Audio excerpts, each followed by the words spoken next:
I've been with the Jets since 2001 and have covered every draft since then. The path of one Qwan'tez Stiggers to the Jets is unparalleled. This is a defensive back who never played a down in college football.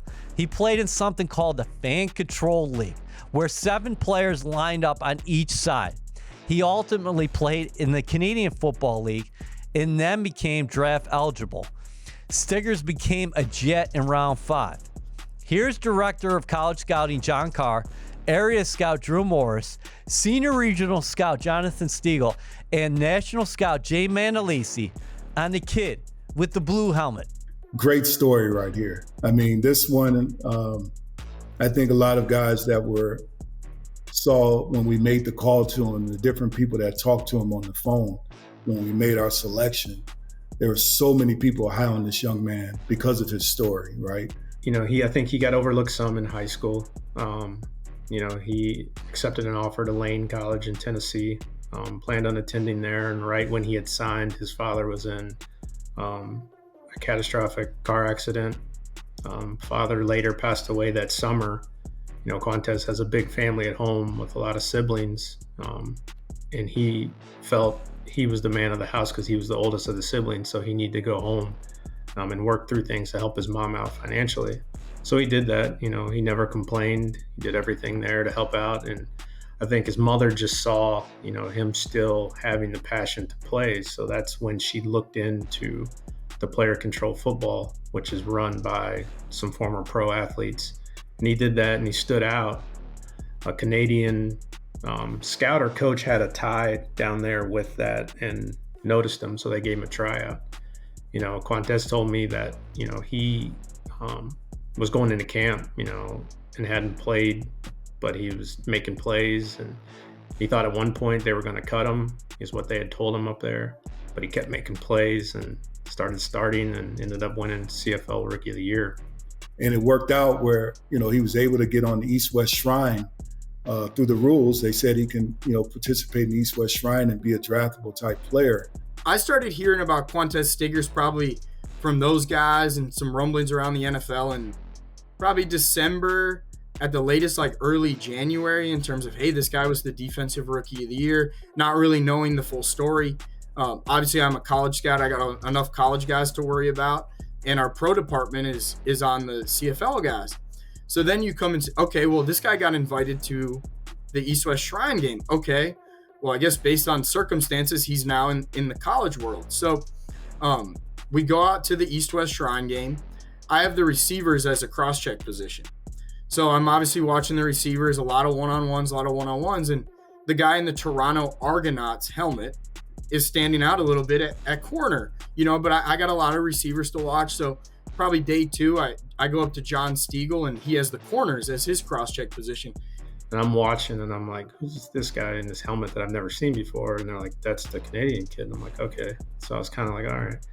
But then he kept showing up, making plays, and I'm like, well, this kid's pretty good. You know, and Drew Morris says to me, he looks pretty good. I'm like, well, he's the best here. And then a little bit later, probably day 3 of that, I get a text, hey, you're going to be the primary on Qwan'tez Stiggers.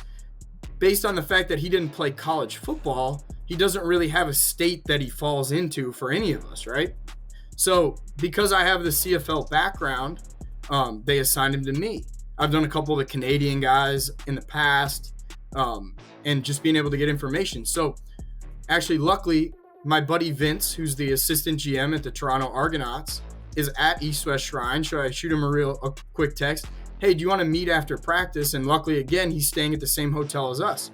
So after practice, we meet down in the lobby and spend about an hour going over all the background on Qwan'tez Stiggers. Obviously, his story has been well documented in terms of how he got here and through the Fan Control League. And you're sitting there like, wow, this is wild in terms of all the things that he's overcome and everything. And it was amazing how strongly those guys in Toronto, the coaching staff there, the administrators there, felt about Qwan'tez Stiggers. I think you look at like Jeff Albrecht's reaction after spending, you know, a day with that guy when we had him in on a 30 visit. And that's the way that the Toronto Argonauts staff felt about that guy. So this is a guy who's been through so much adversity and has so much mental fortitude and come out the other side so much better for it that, we look at a guy like that and, hey, this guy's not going to fail. Like, it's not in his DNA to fail. Like, every opportunity he's had, he's made the most of it. So you got to love the story of Qwan'tez Stiggers, and it helps that he's a really good football player as well. When you're looking at that, because CFL play is totally different from the NFL play, right? And he had a lot of success there. And so obviously you want to see how that translate into the league and transfer into the league. And a lot of that you saw in the one-on-ones during the week, right? And where he had to play press coverage, sometimes he had to play off coverage, and you saw the feet, the quickness, the close, the ball skills, opportunities he made there. So it showed that he can do it on this level. He's covering guys that are going to have opportunities to play in the NFL. And he was a guy that kind of showcased in the game as well, just as far as his awareness, have good eye discipline. And so it really helped him for having a good week. And not only just the Jets, but I think all other 31 teams had a lot of interest in this kid. I think he took several visits, in the month of March and April because of the traits that everyone else saw. So it really helped him at the East-West Shrine and some of the good things that he did. But the one-on-ones was really big for us to be able to say, this guy can do it. He can do it on our level. The kid's from Atlanta, so they sent me to his workout at a high school on a Friday afternoon. Really? It's been a really unique process, but the kids checked every box, and Tony Oden got to work him out and fell in love with him, and all the way down to Bobby Mastrodi and Jeff Ulbrich. I mean, everyone just loves this kid, and the story's unique. But to be honest with you, like we don't care where they came from. We just look at the player and we evaluate them. And so this is interesting. You said you worked them out at a high school? Yeah, it was an NFL regulated workout. So, being that he played in the CFL, I think there was some confusion on where legally we can work him out. But because he's from Atlanta, his agent decided to find a high school in Atlanta, and they worked it with the Kennesaw State and Georgia Tech Pro Days. And I didn't know anything about Qwan'tez. John and Drew did a lot of the legwork, and John Carr, and they said, hey, since you're going to Georgia Tech, why don't you swing over to this high school at 3 o'clock on a Friday? And that's where all the scouts. What are you looking for at the workout? Because this is after East-West? It was during the Pro Day circuit in March. So it was after the East-West, and he didn't get to go to the combine because of his unique story. So this was his combine. So we, a bunch of other scouts from the league were there. How did he do at the workout? It was great. He did good. He was the only one there. So he, we had to kind of make sure he caught his breath. I mean, he ran a 40, walked back to the start and ran a second 40. He didn't have like 30 guys in between. Yeah. But there were some coaches there. I've never been to a pro day they had at the high school, and I didn't even think about it. School was still in session. So when we went to go do height and weight and bench press, there's actually a gym class going on.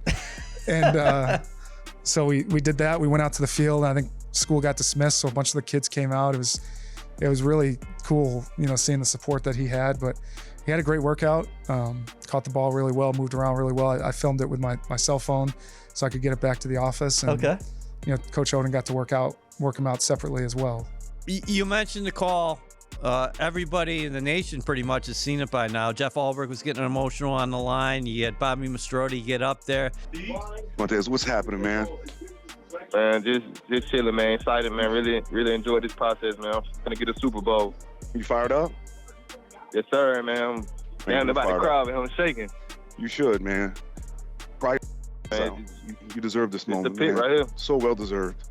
Like your story is so unique, so special. You're gonna be an amazing part of this defense, this organization, and I'm fired up. You got me breaking up right now. I'm about to cry. Man, I'm about to cry. You really impressed a lot of people. As a matter of fact, I'm getting emotional now. Listening to you and having you in my office for those 15 minutes was incredible. And we're looking for you to do some good things for us here and join the team, Defense is unbelievable. Yes, ferocious. We expect you to come in and do a great job, brother. Yes, sir, man. That's the plan. I appreciate y'all for giving me this opportunity to further my career, man. Yeah, I promise y'all won't regret it. Nah, we ain't gonna regret it, brother. We're really happy about this. You come see me when you get here, all right? Yes, sir. Good luck, brother. Thanks. Take care. Bye. Little Birdie told me that John Carr was telling, hey, Mastrodi, you got to get on that call. Well, myself, along with so many others, because of, we have Eric, we have a lot of meetings prior to the draft, right? And, you know, we have a security meeting and to kind of go through guys and make sure that, you know, we're not bringing in criminals to our football team. And you know, Qwan'tez was a guy that Strode fell in love with in his time that he spent with him. And like I said, I went through his story and that's, he felt like this guy can handle anything after what he's gone through. And so for us to be in that room and for him to be in there at that time, you know, myself, Joe Douglas, so many other people felt like, you got to get on this call, right? You got to speak to this guy. And it was pretty special to see, you know, Bobby's been with us for such a long time, this Jets organization, and he loves this organization. He loves bringing in the right type of people. And so for him to get on there and get emotional, that was pretty cool. The impact that he had when he came into our building on the 30 visit, and you see the reactions, like I said, from all of those guys in the building, where he's bringing guys to tears when we draft this guy, multiple people to tears in the draft room. Some of you guys saw on tape, some were out in the hallway of that, like, is the most special part about Qwan'tez Stiggers. And I think you just combine like the person that he is and everything that he brings to the table, also with the aspect of, wow, this is a really, really good football player, even without the story. So you take all those traits and then you put in the can't fail type attitude that he's always brought to his approach, and you see a guy who's going to be really successful. It's about as unique as it gets. I mean, the feel-good part of the story, I mean, this is something, you know, why I love scouting, you know, to be able to be a part of, you know, some of these guys' stories of where they've come from and how they've gotten there. I mean, his is very unique. What is it about this kid that really captured a lot of people in the organization as far as, hey, we want this guy to be here? I think they, you know, I don't want to speak for Brick or Bobby, but I think it's the fact that this kid should not have been here, right? Like, he goes to Lane College, 2020. He ends up quitting football because of, you know, some personal things going on in his life. And at that point in his life, I don't think the NFL was ever an option. Like, it's just the odds, you know, that kid making it to the NFL were really, you know, extreme. And then, you know, he gets into this fan-controlled league, and I think the Toronto Argonauts deserve a lot of credit because they're the ones that kind of found him from the fan-controlled league. He goes into the CFL. I don't think anyone knew of him at the time. He ends up being Rookie of the Year. So again, like, I don't think he should have been in the CFL, but he gets there and he makes the most of it. I don't know that he should be in the NFL, but I have a feeling he's going to get here and make the most of it. Like, the talent's there, there's no question, don't get me wrong, but like, just with his story and all that he has had to go through, the odds were against him. And here's a kid that came out on top. And I think people spend 15 minutes and they hear the kid, you know, what he's been through and how important this is to him to make it. It's hard to bet against the kid.